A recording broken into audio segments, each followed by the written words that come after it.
Спеша неумолимо время мчится, сурова и безжалостна судьба. До наших дней дошла святая притча, прошедшая сквозь долгие века.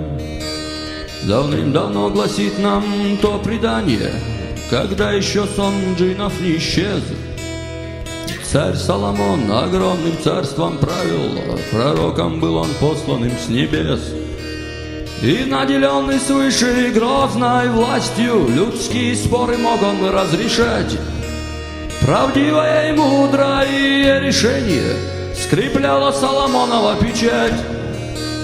И вот по справедливости однажды, когда на троне суд земной вершил, в людском обличии к пророку явился ангел смерти Азраил.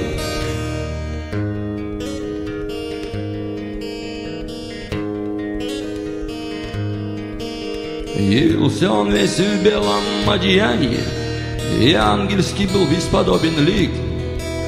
Пришел он от Всевышнего с посланием, и во дворце люд намертво затих.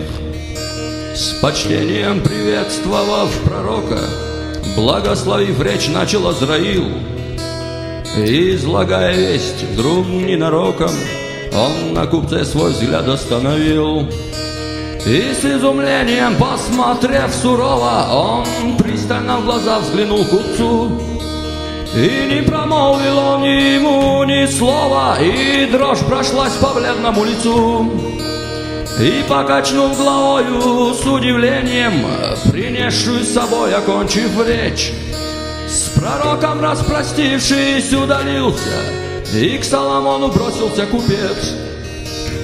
О, мудрый Соломон, тебя молю я, исполни меня предчувствием конца. Проклятие на мне, ведь ангел смерти не зря же посмотрел в мои глаза. Богат я очень и к тому же молод, не хочется так рано умереть. Прошу, перенеси меня отсюда, туда, где не настигнет меня смерть. Твое желание я смогу исполнить, сказал ему, не торопясь, пророк. К Всевышнему взывая, попрошу я, чтоб ветром ты унесся на восток. Сквозь облака седые, через горы, пускай же унесут тебя ветра. Коль скрыться хочешь ты от смертной доли, страна, куда прибудешь, далека.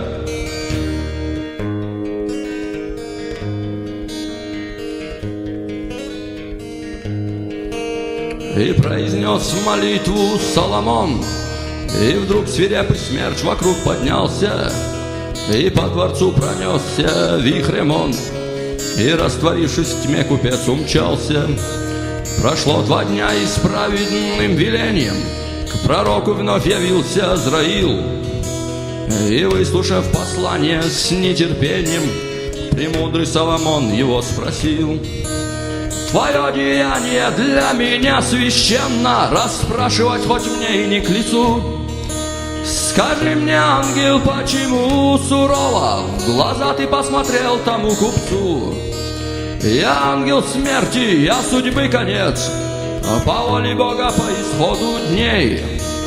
Как только же смолкает стук сердец, я души забираю у людей.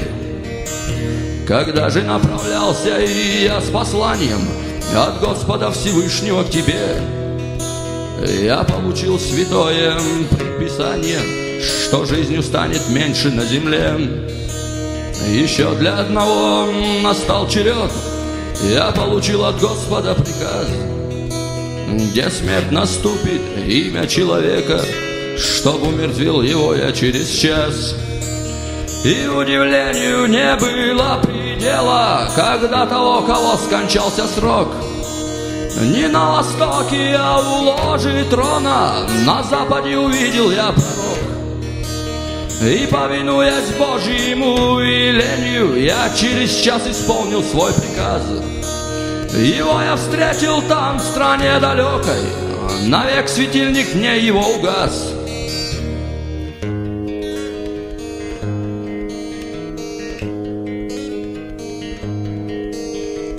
Греша неумолимо, время мчится, сурова и безжалостна судьба.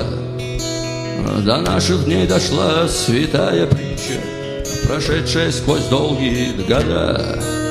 Истина у притчи такова: коль срок исписан, то спасения нету, не деться нам от смерти никуда. Кто от нее бежит, бежит навстречу. Истина у притчи такова: коль срок исписан, то спасения нету, не деться нам от смерти никуда. Кто от нее бежит, бежит навстречу.